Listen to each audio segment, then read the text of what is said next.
Do you talk to Siri? Do you do it through your phone, through your watch, through your HomePod, through your Apple TV, your phone with AirPods, a mounted iPad, whatever it may be? Why do you choose any one of these to control your home? Maybe you don't use Siri at all. Maybe you take your phone out and use the app or a scene controller on the wall. Today, we're taking control of our home in multiple different ways. I'm Patrick Hunt, and I want you to like smart home tech as much as I do. Real solutions with Matter, Apple Home, and a little creativity. Weekly, I'll show you how small upgrades can make a big difference. Welcome. The number one factor we're looking for when controlling our smart home is convenience. But we often find ourselves towing that fine line between convenience and whatever trade-off you're gonna get with the different control methods. So let's take a look at these different methods of control. First, there's Siri. Siri on your phone, your watch, a HomePod, your Apple TV, CarPlay, and then personal devices. Maybe it's the Home app that you use on your phone or an iPad or your watch. Automations, which are set up in Apple Home but run autonomously. And then scene controllers. Scenes are created in advance, but the control is most closely related to a traditional home. Now let's take a look at our priorities. Speed. I want it to happen fast. Precision. I want that light to be on at 50%, or I want it to be the color red, or I want this thing to run for 15 minutes. Discretion. I don't want to be loud or draw attention to what I'm doing. And then back to that very first priority, convenience. Was it easier before we had a smart home? Let's start with Siri, which is probably the most complicated. So depending on the device that you're using, Siri will not control certain devices. As mentioned in my dummies video, a HomePod will not control security devices in your home. So it won't unlock your front door, it won't open your garage door, and it won't disarm your alarm. Or sit in a room with your watch, your phone face up, and a HomePod and say, Siri, which one of them is gonna respond?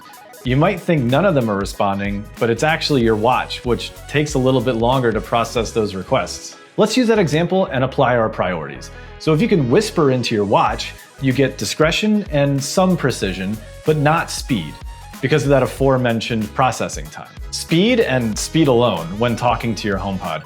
Users are experiencing more and more commands that are misheard or completely unheard altogether, which at that point cancels out even speed. Best case scenario here is actually a wild card, and that is Siri via your iPhone and AirPods.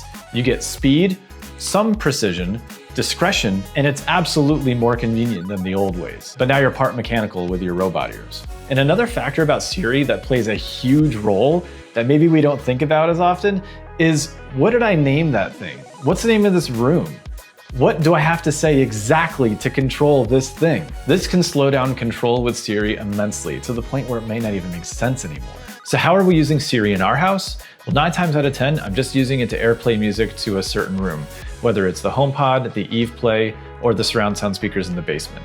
Another great way of using Siri is just when your hands are full and you need to turn a light on very quickly or turn a light off. Now let's take a look at controlling our home via our personal devices, maybe through the Home app. This is going to give you the highest level of precision because everything can be dialed in, but it is the absolute slowest form of control. And discretion? Hold on, let me play around on my phone for a few minutes. At least if I'm yelling at Siri, everyone in the room knows what I'm trying to do, as disruptive as it may be. An iPad on the wall is probably your best bet here, as it's the most similar to walking over and flipping a switch, but infinitely more control over the entire home. If you have a smart home, you should definitely have an iPad mounted in a very central place. And I don't have one. I really only find myself opening the Apple Home app to control our home when I'm playing with our RGB lights. We have a lot of those throughout the house and our 14-month-old really likes them. Now automations, the triple threat. Speed, precision, and discretion. If you can predict the future in as many ways as humanly possible, then automations is the absolute #1 way to control your smart home. And spouses, this is why all smart home roads lead to automations. And some might say all smart home roads lead to Home Assistant because it's the king of automations. I don't necessarily agree though. But you can't predict the future use of every device. You can do your best and hope that everything aligns more often than it doesn't. So even this one has its pitfalls. We don't have a ton of automations in our house, but I've been building these as I've been getting more sensors placed around the house. So currently an automation controls the outside lights, the light in our closet, and the fan in the bathroom, among a few other small things. Lastly, scene controllers with predetermined scenes configured.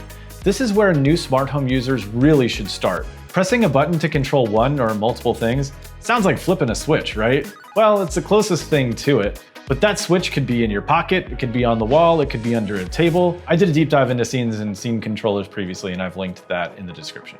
With scene controllers, everything happens quickly and with precision, given those pre-configured scenes. Discretion and convenience, well, they edge out traditional switches by a very small margin on both those factors. In our house, we use scene controllers a lot more than automations. Some of them are built into light switches, some of them are just buttons placed around the house, but I really like creating that scene in advance and being able to toggle it whenever I want. So where does that leave us? Which form of control is the best? Well, they all have their time and place, which is why your smart home is really never complete. But it's the journey, not the destination. In the earliest days, you might feel like it's broken or really under construction. But as time goes, you can start dialing in those scenes and those automations as you really learn your routines and your preferences. And eventually your smart home reveals itself much less than it used to. If you haven't yet, please like and subscribe, and I'll see you next week.